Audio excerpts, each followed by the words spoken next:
सच के साथ। नमस्कार, सिटी वाराणसी लाइव में आप सभी का स्वागत है। मैं हूं ममता चौरसिया। आइए नजर डालते हैं आज की हेडलाइंस पर।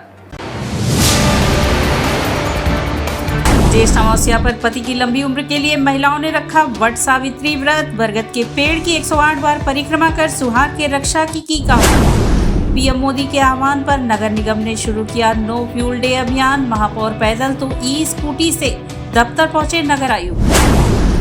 नेट यूजी 2026 परीक्षा के पेपर लीक की घटना को लेकर छात्रों में रोष। विरोध में जलाया गया एनटीए का पुतला। और वट सावित्री व्रत पर नमामि गंगे ने चलाई राष्ट्रीय पेड़ बरगद के संरक्षण की मुहिम। और अब खबरें विस्तार से। ईंधन और विदेशी मुद्रा बचाने के लिए पीएम मोदी के आह्वान पर नगर निगम ने नो फ्यूल डे अभियान का शुभारंभ किया। प्रधानमंत्री नरेंद्र मोदी के आह्वान पर पर्यावरण संरक्षण और देश की अर्थव्यवस्था को मजबूत देने के लिए नगर निगम ने एक बेहद सराहनीय अनुकरणीय पहल की है। शनिवार को नगर निगम ने नो फ्यूल डे मनाया गया, जिसके तहत आला अधिकारियों से लेकर आम कर्मचारियों तक ने पेट्रोल और डीजल वाहनों को पूरी तरह से अलविदा कह दिया। अभियान की कमान खुद शहर के प्रथम नागरिक महापौर अशोक कुमार तिवारी ने संभाली। महापौर धूप से बचने के लिए हाथ में छाता लगाकर अपने घर से पैदल ही नगर निगम कार्यालय के लिए निकल पड़े। उन्होंने पैदल दफ्तर आते देख हर कोई उनके इस जज्बे की सराहना कर रहा था। वहीं दूसरी ओर नगर आयुक्त हिमांशु नागपाल भी पर्यावरण संरक्षण का संदेश देते हुए कचहरी स्थित अपने आवास से ई स्कूटी इलेक्ट्रॉनिक दोपहिया चलाकर निगम कार्यालय पहुंचे। अधिकारियों में इस मुहिम को लेकर खासा उत्साह देखा गया। नगर आयुक्त के गनर, पीए और अपर नगर आयुक्त सविता यादव, अमित कुमार एक साथ ई रिक्शा में सवार होकर कार्यालय पहुंचे। शीर्ष अधिकारियों के इस बदलते रुख से प्रेरणा लेते हुए निगम के अन्य अधिकारी या कर्मचारी भी अपनी गाड़ियां घर पर ही छोड़कर साइकिल, पब्लिक ट्रांसपोर्ट, सार्वजनिक परिवहन या इलेक्ट्रिक वाहनों से दफ्तर आए। महापौर अशोक कुमार तिवारी ने बताया कि प्रधानमंत्री ने देशवासियों से ईंधन की खपत कम करने की और विदेशी मुद्रा बचाने की अपील की है। इसी क्रम में नगर निगम ने अपनी जिम्मेदारी समझाते हुए यह कदम उठाया है। उन्होंने सभी अधिकारियों और कर्मचारियों से राष्ट्र हित में सप्ताह में कम से कम एक दिन पेट्रोल डीजल वाहनों का उपयोग न करने की अपील की। इससे न केवल पर्यावरण सुरक्षित रहे बल्कि देश की अर्थव्यवस्था को भी बड़ा सहारा मिलेगा। आज शनिवार को नो फ्यूल डे के रूप में अपनाया जा रहा है, जिसमें इलेक्ट्रिक व्हीकल्स और बाइसिकल और पैदल चलकर आना या ई रिक्शा के माध्यम से कार्यालय पे आना, इस संदर्भ में सभी से अनुरोध किया गया था। और नगर निगम के चाहे बड़े अधिकारी हों या कर्मचारी, सभी के द्वारा आज शनिवार को अपने अपने कार्यालयों या कार्यस्थलों पर बिना पेट्रोल डीजल के वाहनों से आज जाया जा रहा है, जिससे काफ़ी बड़े मात्रा में पेट्रोल डीजल की बचत हो रही है और उसका एक अच्छा परिणाम पूरे देश की सेवा के लिए नगर निगम द्वारा इसमें किया जा रहा है। और आगामी दिनों में भी अगर कहीं वाहन की उपयोग करना पड़ता है तो सभी से ये अनुरोध किया गया है कि इसको मिनिमम करें और ज़्यादा से ज़्यादा कार पूलिंग के माध्यम से अपने कार्यों को संपादित करें। शनिवार को तो बिल्कुल हम इस नॉन मोटराइज्ड व्हीकल से चलेंगे, पर बाकी दिनों में भी हम प्रयास करेंगे कि एक गाड़ी में जहां एक अधिकारी आता था तो वहां पर 3-4 अधिकारी एक गाड़ी में बैठकर आएं, ताकि इसका एक अच्छा परिणाम देश सेवा में जा सके। प्रधानमंत्री नरेंद्र मोदी के ऊर्जा बचाओ देश बचाओ आह्वान के तहत पार्षद सुरेश पटेल उर्फ गुड्डू साइकिल से नगर निगम पहुंचे। देश के यशस्वी प्रधानमंत्री नरेंद्र मोदी द्वारा ऊर्जा संरक्षण और ईंधन की खपत कम करने के आह्वान को अब जमीनी स्तर पर जनप्रतिनिधि भी गंभीरता से अपनाते दिखाई दे रही है। वैश्विक स्तर पर चल रही आर्थिक चुनौतियां, युद्ध जैसे हालात और बढ़ते तेल संकट को देखते हुए ऊर्जा बचत को समय की सबसे बड़ी आवश्यकता मानी जा रही है। प्रधानमंत्री ने देशवासियों से अपील की है कि वाहन का कम उपयोग करें तथा अधिक से अधिक सार्वजनिक परिवहन, कारपूलिंग और साइकिल जैसे विकल्प अपनाकर ईंधन की बचत करें। इसी क्रम में काशी के महापौर अशोक तिवारी के आह्वान पर नगर निगम के पार्षदों ने एक सराहनीय पहल की शुरुआत की। निर्णय लिया गया कि सप्ताह में एक दिन प्रत्येक शनिवार को पार्षद नगर निगम में अपने कार्यों और बैठकों के लिए साइकिल अथवा पैदल पहुंचेंगे, जिससे ऊर्जा संरक्षण के साथ समाज में सकारात्मक संदेश भी दिया जा सके। इसी पहल को आगे बढ़ाते हुए वार्ड नंबर 33 सुसवाही के लोकप्रिय एवं सक्रिय पार्षद सुरेश पटेल उर्फ गुड्डू ने एक प्रेरणादायक कदम उठाया। उन्होंने न केवल स्वयं साइकिल से नगर निगम जाने का संकल्प लिया, बल्कि अपने क्षेत्र के उन नागरिकों को भी साथ लेकर चले जिनका नगर निगम में कोई कार्य लंबित था। सुरेश पटेल ने लोगों को यह संदेश देने का प्रयास किया कि जनप्रतिनिधि केवल अपील करने तक सीमित न रहे, बल्कि स्वयं उदाहरण प्रस्तुत करें। जब तक हमारे देश में जो कि तेल का और इस सब ईंधन का की समस्या खत्म नहीं हो जाती, माननीय प्रधानमंत्री जी जब उनके आह्वान पे हम लोग लगातार करते रहेंगे। और जैसा कि आदेश हमारे नगर निगम के मुखिया आदरणीय अशोक तिवारी जी कहेंगे, तब तक हम लोग हर शनिवार को जो है वहाँ पर बिना किसी भी साधन से हम लोग नहीं जाएंगे। मोटरसाइकिल और किसी भी साधन का चाहे पैदल जाए या तो फिर साइकिल से हम लोग हर शनिवार को नगर निगम पहुँचेंगे। चाहे जितना भी जरूरी काम हम लोग पहले निकलेंगे, लेकिन नगर निगम जाएंगे हम लोग साइकिल से। तो हमारे चैनल के माध्यम से काशी वासियों को ऐसे जो संकट के समय इस समय भारत में पड़ा हुआ, क्या कुछ कहना चाहेंगे? मैं इस संकट की घड़ी में अपने सभी काशी वासियों के साथ अपने वार्ड के सभी निवासियों का हाथ जोड़ के निवेदन करूंगा कि आप सभी लोग माननीय प्रधानमंत्री जी के आह्वान पर आप लोग भी कम से कम गाड़ी का यूज करिए। जहाँ जरूरत हो पैदल जाइए, नहीं तो साइकिल चलाइए। साइकिल चलाएंगे आपका स्वास्थ्य भी अच्छा रहेगा और आप स्वस्थ भी रहेंगे, और साइकिल चलाना भी चाहिए। और सभी लोग माननीय प्रधानमंत्री, जब तक हम लोग संकट में है, क्योंकि नेशन फर्स्ट, जब देश रहेगा तब हम रहेंगे, हमारी पार्टी रहेगी। वट सावित्री व्रत के पावन अवसर पर नमामि गंगे ने राष्ट्रीय पेड़ बरगद के संरक्षण को लेकर लोगों को जागरूक किया व वट वृक्ष की आरती उतारी। राष्ट्रीय वृक्ष बरगद के संरक्षण व संवर्धन का संदेश देकर शनिवार को वट सावित्री पूजन के अवसर पर महिलाओं ने बरगद का पौधा लगाने तथा दूसरों को भी इसके लिए प्रेरित करने का संकल्प लिया। नमामि गंगे ने सौभाग्यवती महिलाओं के साथ अखंड सौभाग्य के प्रतीक वट सावित्री के पावन अवसर पर काशी के पौराणिक सिद्धेश्वरी स्थित माता संकटा मंदिर में सैकड़ों वर्षों से विद्यमान वट वृक्ष की आरती उतारी। वायुमंडल में सर्वाधिक ऑक्सीजन उत्सर्जित करने वाले राष्ट्रीय वृक्ष बरगद के चारों ओर कलावा बांधकर महिलाओं ने जीवन की स्थिरता और पति की लंबी आयु की कामना के साथ ही पर्यावरण संरक्षण का भी आह्वान किया। नमामि गंगे काशी क्षेत्र के संयोजक व नगर निगम के स्वच्छता ब्रांड एम्बेसडर राजेश शुक्ला ने लोगों को जागरूक करते हुए कहा कि भारत सरकार ने बरगद वृक्ष की पौराणिक, धार्मिक व वैज्ञानिक महत्ता को देखते हुए वर्ष 1950 में इसे राष्ट्रीय वृक्ष घोषित किया था। धार्मिक मान्यता अनुसार पेड़ के मूल में ब्रह्मा, तना में विष्णु और शीर्ष पर भगवान शिव का वास माना जाता है। गौतम बुद्ध ने वट वृक्ष के नीचे ही तपस्या की थी। आज के दौर में बरगद पेड़ों की पूजा ही नहीं, अपितु संरक्षण संवर्धन भी जरूरी है। आयोजन में नमामि गंगे काशी क्षेत्र के संयोजक व नगर निगम के स्वच्छता ब्रांड एम्बेसडर राजेश शुक्ला, सरोज वर्मा, समृद्धि वर्मा, अर्चना मिश्रा, ऋचा चोपड़ा, रीता शर्मा, मनीषा शर्मा, अंजू अग्रवाल, संगीता अग्रवाल सहित श्रद्धालु महिलाएं उपस्थित रहे। पूरी दुनिया के लिए पर्यावरण संरक्षण का एक बड़ा ही महत्वपूर्ण दिन है। आज वट सावित्री का अखंड सौभाग्य का व्रत है और पति की सौभाग्य की कामना से, पति की दीर्घायु की कामना से यहाँ संकिठा मंदिर में कई सौ वर्ष पुराने वट वृक्ष के नीचे माताएं बहनें कलेवा बांध रही हैं, पूजन कर रहे हैं और इस कामना से कर रहे हैं कि पति दीर्घायु हो। हमने आज नमामि गंगे की ओर से यह संदेश देने का प्रयास किया है कि ये जो वट वृक्ष है, सन 1950 में भारत सरकार ने राष्ट्रीय वृक्ष की संज्ञा दी थी।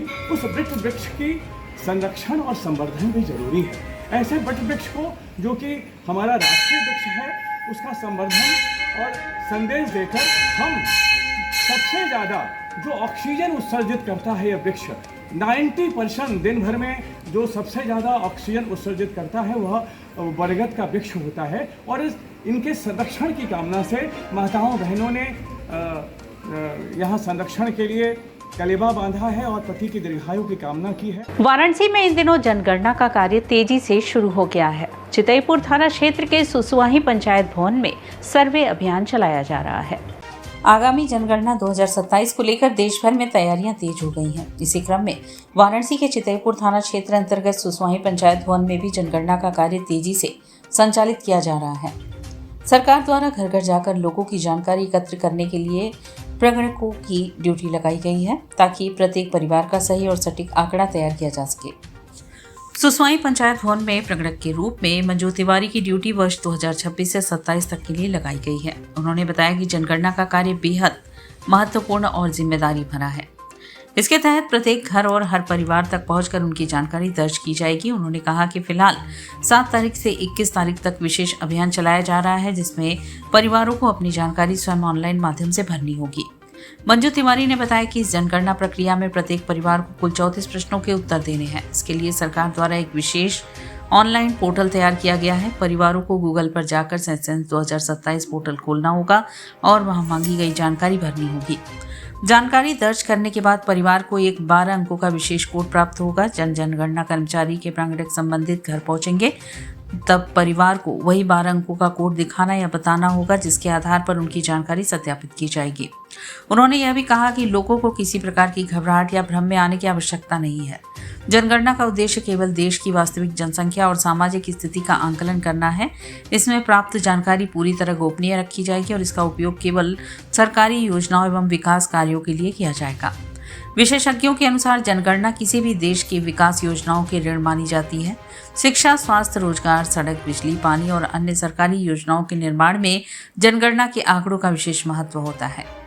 यही कारण है कि प्रशासन द्वारा लोगों से सही और सटीक जानकारी देने की अपील की जा रही है। सुसवाई क्षेत्र में चल रहे इस अभियान के दौरान प्रशासनिक टीम लोगों को जागरूक भी कर रही है। पंचायत भवन और आसपास के क्षेत्रों में लोगों को ऑनलाइन प्रक्रिया समझाई जा रही है, ताकि अधिक से अधिक परिवार आसानी से अपनी जानकारी दर्ज करा सके। ये पूरे भारतवर्ष में हो रही है। फिलहाल उत्तर प्रदेश में वाराणसी जिले में ये चल रही है। सुसवाई हमारा कार्यक्षेत्र इस बार दिया गया है और इसमें हम लोग को हर घर में जाना है, हर दरवाजे पे जाना है, हर परिवार की गणना करनी है।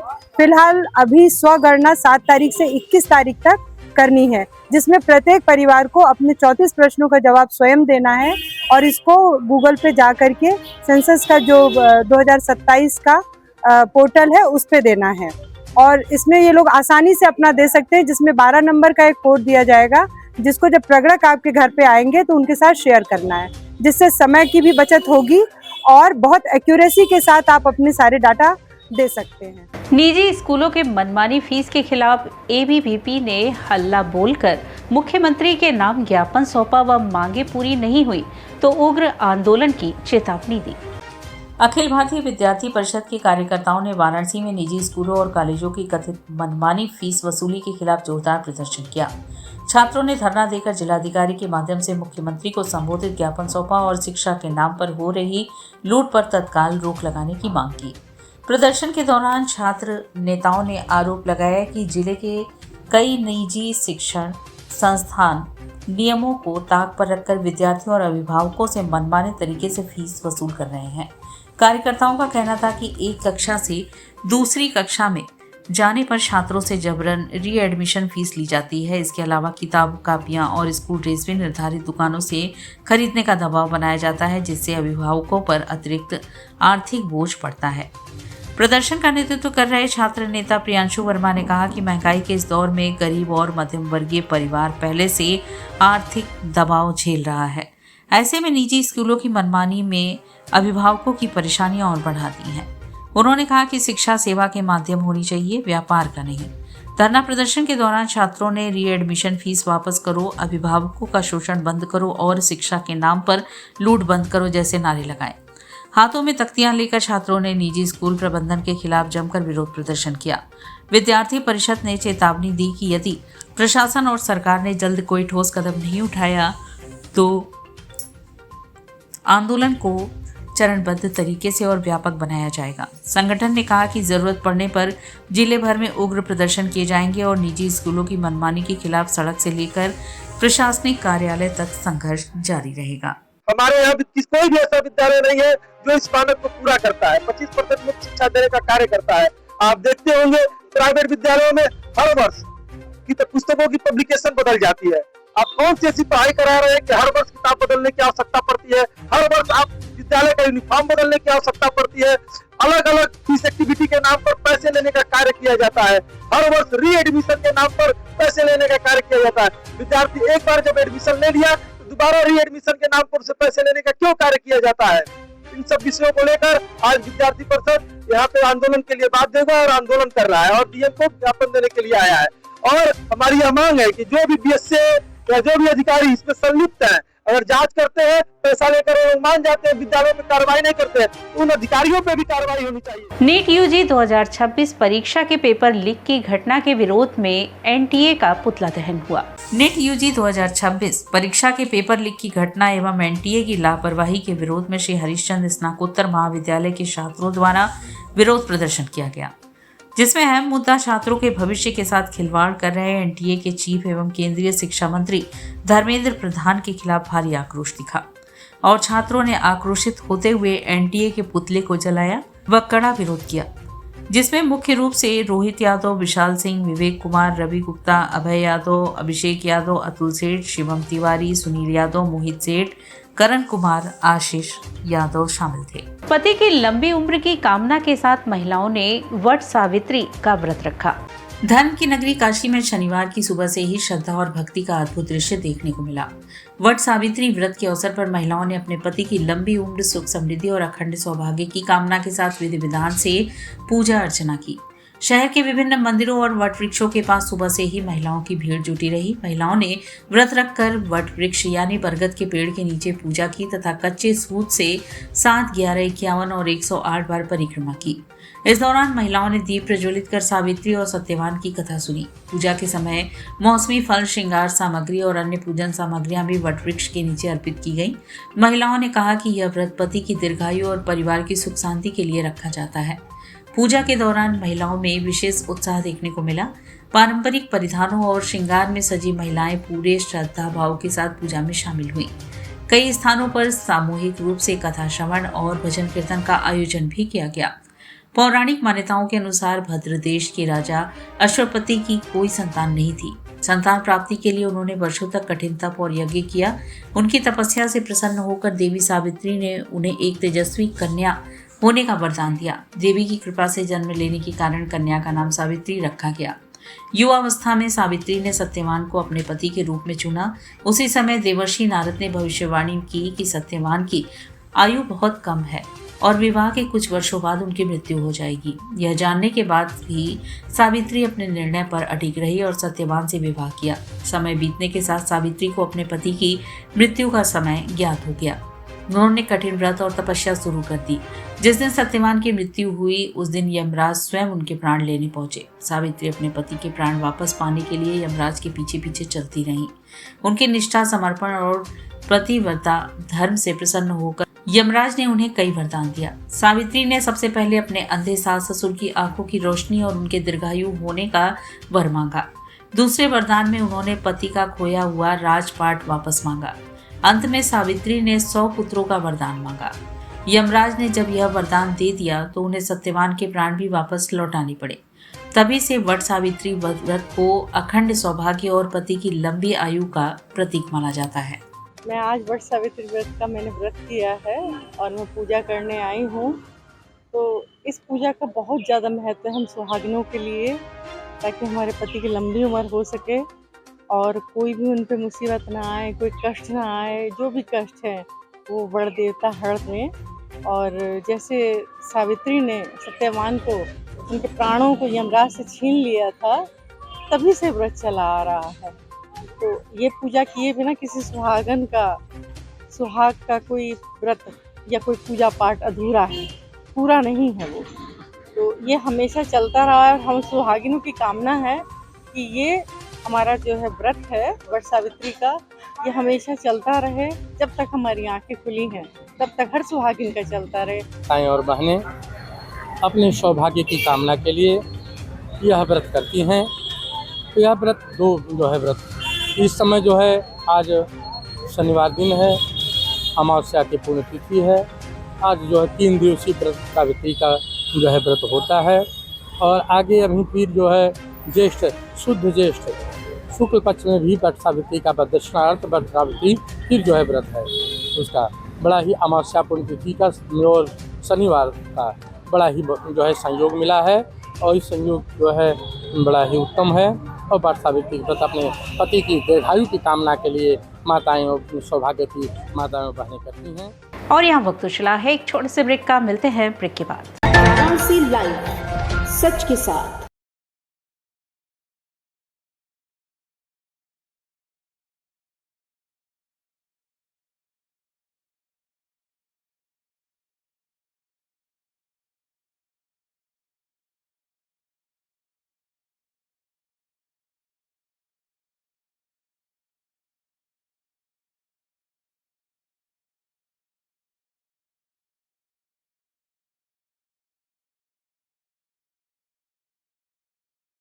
Facilities of Navneeta Kuwar Public School: quality education, well qualified faculty, dance, vocal, instrumental music, robotics, art and crafts, skating, karate classes, indoor and outdoor activities, use playground for kindergarten and various types of games, math, physics, biology, chemistry lab and smart library, well maintained computer lab and classes, highly secure and GPS track conveyance facilities, educational based activities using technique tools and interesting methods for students.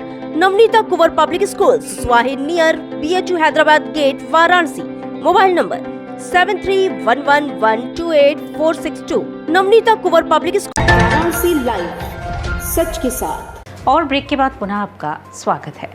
Swami Harsewanand public school में चल रहे 5 दिवसीय summer camp का समापन हुआ। स्वामी Harsewanand public school Banpurwa Ramna में आयोजित 5 दिवसीय ग्रीष्मकालीन प्रशिक्षण कार्यशाला का समापन आज अत्यंत उत्साह एवं उल्लासपूर्वक वातावरण में हुआ। कार्यक्रम के मुख्य अतिथि विद्यालय के प्रबंधक बाबा प्रकाश ध्यानानंद रहे। कार्यक्रम का शुभारंभ स्वामी हरसेवानंद महाराज के चित्र पर माल्यार्पण एवं दीप प्रज्वलन के साथ किया गया। इसके उपरांत विद्यार्थियों द्वारा तैयार की गई आकर्षण पेंटिंग्स, उपयोगी वस्तुओं तथा लेखन कौशल की प्रदर्शनी का अवलोकन अतिथियों एवं अभिभावकों द्वारा किया गया, जिसकी सभी ने सराहना की। कार्यक्रम में बच्चों द्वारा प्रस्तुत मनोहारी रंगारंग सांस्कृतिक कार्यक्रम ने सभी का मन मोह लिया। गीत, नृत्य एवं अन्य प्रस्तुतियों के माध्यम से विद्यार्थियों ने अपनी प्रतिभा का उत्कृष्ट प्रदर्शन किया। इस अवसर पर बच्चों एवं अभिभावकों को संबोधित करते हुए प्रबंधक बाबा प्रकाश ध्यानानंद ने कहा कि ऐसी कार्यशालाएं बच्चों के सर्वांगीण विकास, रचनात्मकता एवं आत्मविश्वास को बढ़ाने में महत्वपूर्ण भूमिका निभाती हैं। उन्होंने विद्यार्थियों को निरंतर सीखने और अपनी प्रतिभा को निखारने के लिए प्रेरित किया। कार्यक्रम के अंत में प्रधानाचार्य डॉक्टर अजय कुमार चौबे व छात्रावास अधीक्षक MS यादव द्वारा सभी प्रतिभागियों को शुभकामनाएं प्रदान की गई। समर कैंप का उद्देश्य बच्चों के भीतर छिपी रचनात्मक प्रतिभाओं को मंच प्रदान करना है। विगत 5 दिनों तक बच्चों ने नृत्य, संगीत, पेंटिंग, योगा इत्यादि गतिविधियों में उत्साहपूर्वक सहभागिता की। आज स्वामी हरसेवानंद पब्लिक स्कूल बनपुरवा के परिसर में उनके द्वारा सीखे गए कौशल का प्रदर्शन हो रहा है। कला, संस्कृत और नैतिक मूल्यों को समर्पित इस कार्यक्रम में सहयोगी सभी छात्र छात्राओं, शिक्षकों और अभिभावकों को मैं इस सफल आयोजन की हार्दिक शुभकामनाएं देता हूं। नेहरू मार्केट में आबकारी विभाग और सिगरा पुलिस की संयुक्त टीम ने अवैध शराब के अड्डे पर छापेमारी की। शुक्रवार की शाम शहर में अवैध शराब की कारोबार और सार्वजनिक स्थलों पर शराब पिलाने वालों के खिलाफ जिला प्रशासन ने सख्त कार्रवाई करते हुए शुक्रवार देर रात व्यापक छापेमारी अभियान चलाया। जिला आबकारी अधिकारी के निर्देश पर आबकारी विभाग, थाना सिगरा पुलिस और विद्यापीठ चौकी की संयुक्त टीम ने कई संदिग्ध ठिकानों पर दबिश दी, जिसमें अवैध कारोबारियों में हड़कंप मच गया। व्यापार मंडल की शिकायत पर हरकत में आया प्रशासन। जवाहरलाल नेहरू व्यावसायिक व्यापार विकास सेवा समिति के अध्यक्ष अनूप कुमार सोनकर ने बताया कि क्षेत्र में लंबे समय से अवैध शराब की बिक्री और सार्वजनिक स्थानों पर लोगों को बैठाकर शराब पिलाने की शिकायतें मिल रही थी। इसे लेकर संगठन की ओर से जिला आबकारी अधिकारी को ज्ञापन सौंपा गया था। शिकायत को गंभीरता से लेते हुए प्रशासन ने तत्काल संयुक्त अभियान चलाने का निर्णय लिया। संयुक्त टीम ने विद्यापीठ चौकी क्षेत्र सहित आसपास के कई इलाकों में छापेमारी की। कार्यवाही के दौरान पुलिस और आबकारी विभाग ने उन स्थानों को निशाना बनाया जहां अवैध रूप से शराब बेची जा रही थी और लोगों को बैठाकर शराब पिलाई जा रही थी। छापेमारी में भारी मात्रा में अवैध शराब और अन्य सामग्री बरामद की गई। अभियान के दौरान कई लोगों को हिरासत में ले लिया गया। हालांकि गिरफ्तार किए गए लोगों की आधिकारिक संख्या अभी जारी नहीं की गई है, लेकिन व्यापार मंडल के पदाधिकारियों के अनुसार मौके से कई आरोपियों को पकड़ा गया है। पुलिस द्वारा सभी के खिलाफ वैधानिक कार्यवाही की जा रही है। प्रशासन की इस कार्यवाही के बाद अवैध शराब कारोबार से जुड़े लोगों में डर का माहौल देखा जा रहा है। कार्रवाई में जो बैठा के पिलाते हैं, जो बिक्री करते हैं, उन लोगों पे कार्रवाई किया गया है। माल भी बरामद हुआ है। कितने लोग गिरफ्तार हुए? अब गिनती तो नहीं बताई, लेकिन कुछ लोग इसमें गिरफ्तार हुए हैं। औरंगाबाद पुराना पानदरीबा स्थित नीमा माई मंदिर में वार्षिक श्रृंगार व विशाल भंडारे का आयोजन हुआ। औरंगाबाद पुराना पानदरीबा स्थित प्राचीन श्री नीमा माई मंदिर का वार्षिक श्रृंगार एवं विशाल भंडारे का आयोजन प्रतिवर्ष की भांति इस वर्ष भी 15 मई शुक्रवार को मां की विधिवत रूप से स्नान आदि व नूतन वस्त्र एवं आभूषण धारण कराकर बेला व गुलाब के सुगंधित पुष्पों से मां का श्रृंगार एवं मंदिर की भव्य सजावट की गई। तत्पश्चात गणेश, अंबिका पूजन, वरुणा आदि देवताओं का आह्वान कर षोडशोपचार विधि से पूजन कर नवचंडी पाठ, हवनादि आदि के उपरांत महाआरती आचार्य पंडित प्रकाश शर्मा के आचरण में संपन्न हुआ। बड़ी संख्या में भक्तों ने कतारबद्ध तरीके से दर्शन पूजन किया। सांस्कृतिक कार्यक्रम के अंतर्गत भजन संध्या, सुप्रसिद्ध भजन व गायक पुनीत पागल के द्वारा प्रस्तुत देवी गीत व भजनों को सुनकर सभी भक्तगण भाव विभोर हो गए। साथ ही विशाल भंडारे का आयोजन किया गया, जिसमें गणमान्य अतिथि एवं क्षेत्रीय नागरिकों ने भारी संख्या में उपस्थित होकर प्रसाद ग्रहण किया। इस अवसर पर मां की भव्य झांकी आकर्षण का केंद्र बनी रही। बाबाई का मंदिर यहाँ नीम का पेड़ हुआ करता था, कुछ लोगों ने उसमें कलर डाल दिया, वो लोग ऊपर पासी हो गए। उसके बाद पेड़ निकल आगे मैंने मंदिर का निर्माण कराया और डेट 15 मई था। हमने उसी दिन आर्य महिला पीजी कॉलेज में मदर डॉटर अवेयरनेस इंट्रैक्शन कार्यक्रम का समापन हुआ। इस अवसर पर ललिता सैनिटरी पैड्स का औपचारिक शुभारंभ भी किया गया। महिलाओं के स्वास्थ्य, मेंस्ट्रुअल हाइजीन अवेयरनेस एवं डिजिनिटी को लेकर सकारात्मकता और जागरूक संवाद को बढ़ावा देने के उद्देश्य से मदर डॉटर अवेयरनेस इंस्ट्रक्शन कार्यक्रम का आयोजन AMNM मॉडल स्कूल आर्य महिला पीजी कॉलेज लोहराबीर में संपन्न हुआ। इस अवसर पर ललिता सैनिटरी पैड्स का औपचारिक शुभारंभ भी किया गया। यह कार्यक्रम टीम ललिता द्वारा आर्य महिला पीजी कॉलेज के कोलैबोरेशन एवं कुटुंब फाउंडेशन के सोशल इम्पैक्ट पार्टनरशिप के साथ आयोजित किया गया, जिसमें छात्राओं, माताओं, शिक्षकों, चिकित्सकों एवं विभिन्न सामाजिक क्षेत्रों से जुड़े लोगों की उल्लेखनीय उपस्थिति रही। कार्यक्रम का मुख्य उद्देश्य महिलाओं एवं किशोरियों के बीच मेंस्ट्रुअल हाइजीन अवेयरनेस से प्रैक्टिस एवं ओपन कन्वर्जेंस को बढ़ावा देना था। कार्यक्रम में की नोट एड्रेस मिसेस पूजा दीक्षित द्वारा दिया गया, जिन्होंने वुमेन लीडरशिप, एजुकेशन एवं वुमेन एम्पावरमेंट के महत्व पर प्रकाश डाला। कार्यक्रम का प्रमुख आकर्षण कुटुंब फाउंडेशन द्वारा प्रस्तुत नुक्कड़ नाटक रहा, जिसमें माहवारी से जुड़े सामाजिक मिथ को, संकोच एवं जागरूकता की आवश्यकता को प्रभावशाली ढंग से प्रस्तुत किया गया। कार्यक्रम में डॉक्टर दीपिका एंड डॉक्टर सलोनी को फाउंडर्स एवं स्वास्थ्य विशेषज्ञों द्वारा मेंस्ट्रुअल हाइजीन मैनेजमेंट एवं वुमेन्स वेलनेस से जुड़े महत्वपूर्ण विषयों पर जानकारी साझा की गई। कार्यक्रम के अंत में सभी अतिथियों, प्रतिभागियों एवं सहयोगियों का धन्यवाद ज्ञापित किया गया। ललिता पैड्स अपने में बहुत स्पेशल प्रोडक्ट है। पहली बात, हमने इसकी प्राइसिंग इतनी लो रखी है ताकि हर घर में ललिता हो, हर कोई अफोर्ड कर सके। क्वालिटी बिल्कुल कॉटन है, बायोडिग्रेडेबल पैड्स हैं। सो ये क्वालिटी आपको कहीं मार्केट में नहीं मिलेगी, सिर्फ ललिता में मिलेगी। काशी बंधन सांस्कृतिक संध्या में कथक नृत्य की मनमोहक प्रस्तुति ने समा बांधा। काशी बंधन सांस्कृतिक संध्या के अंतर्गत शुक्रवार को आयोजित सांस्कृतिक कार्यक्रम में कोलकाता से पधारी प्रसिद्ध कथक नृत्यांगना रंजनी भट्टाचार्य ने अपनी आकर्षक प्रस्तुति से दर्शकों को मंत्रमुग्ध कर दिया। कार्यक्रम का आयोजन जिला प्रशासन वाराणसी की ओर से मंडलायुक्त एस राजलिंगम एवं जिलाधिकारी सत्येंद्र कुमार की पहल पर किया गया। कार्यक्रम का शुभारंभ देवी स्तुति जय जय जय हे जगत जननी से हुआ। रंजनी भट्टाचार्य ने भावपूर्ण अभिव्यक्ति और मनोहारी मुद्राओं के माध्यम से मां शक्ति की आराधना प्रस्तुत की, जिसे दर्शकों ने खूब सराहा। प्रस्तुति के दौरान सभागार भक्तिमय वातावरण से गूंज उठा। इसके बाद उन्होंने कथक नृत्य के तकनीकी पक्ष यानी शुद्ध कथक की प्रस्तुति दी, जो धमार ताल पर आधारित थी। उनकी लय, ताल, पद संचालन और घूमरों की सुंदरता ने श्रोताओं को कला की गहराई का एहसास कराया। दर्शक देर तक तालियों की गड़गड़ाहट से कलाकार का उत्साहवर्धन करते रहे। कार्यक्रम के अंतिम चरण में भाव नृत्य के अंतर्गत प्रसिद्ध ठुमरी नैना मोरे तरस गए पर भावपूर्ण प्रस्तुति दी गई। रंजनी भट्टाचार्य ने अपनी अभिव्यक्ति, नृत्य मुद्राओं और भावों के माध्यम से विरह और संवेदना को जीवंत कर दिया। उनकी प्रस्तुति ने वहां मौजूद कला प्रेमियों को भाव विभोर कर दिया। कार्यक्रम का संचालन एवं धन्यवाद ज्ञापन तरुण कुमार सिंह ने किया। वहीं कार्यक्रम संयोजक भूमिका अंशुमान महाराज ने निभाई। सांस्कृतिक संध्या में बड़ी संख्या में कला प्रेमी, संगीत एवं नृत्य रसिक उपस्थित रहे। कार्यक्रम के अंत में दर्शकों ने कलाकारों का जोरदार तालियों से स्वागत करते हुए इस तरह के आयोजनों को काशी की सांस्कृतिक पहचान बताई। घाट संध्या कार्यक्रम में कोलकाता से पधारी कलाकार द्वारा नटराज को नृत्यांजलि समर्पित की गई। शुक्रवार को जिला प्रशासन वाराणसी की अभिनव पहल के रूप में सुबह बनारस के तत्वाधान में आयोजित दैनिक कार्यक्रम घाट संध्या में रायपुर छत्तीसगढ़ से पधारी कलाकार शिल्पा सिंह ने कथक नृत्य के माध्यम से गंगा तट पर नृत्यांजलि अर्पित की। नृत्य का शुभारंभ भगवान शिव की स्तुति से हुआ। बोल थे नमामि शमीसान। इसी क्रम में राग मियां मल्हार पर आधारित कथक नृत्य के अंतर्गत निबद्ध लयकारियों ने नृत्य का कुशल प्रदर्शन रहा, जिसमें कलाकार ने पद, ताल एवं भावों के माध्यम से दर्शकों के हृदय को मुग्ध किया। रचना के बोल थे बिजुरी चमके समापन शक्ति आराधना पर नृत्य हुआ।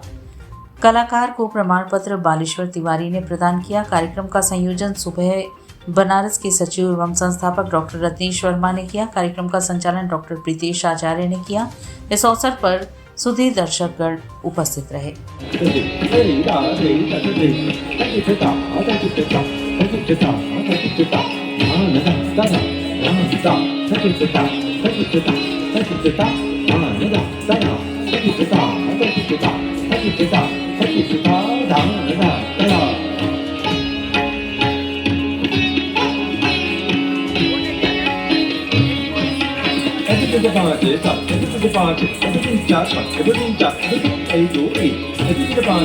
और इसी के साथ सिटी वाराणसी लाइव का यह प्रसारण यहीं समाप्त होता है। ममता चौरसिया को दे इजाजत। नमस्कार।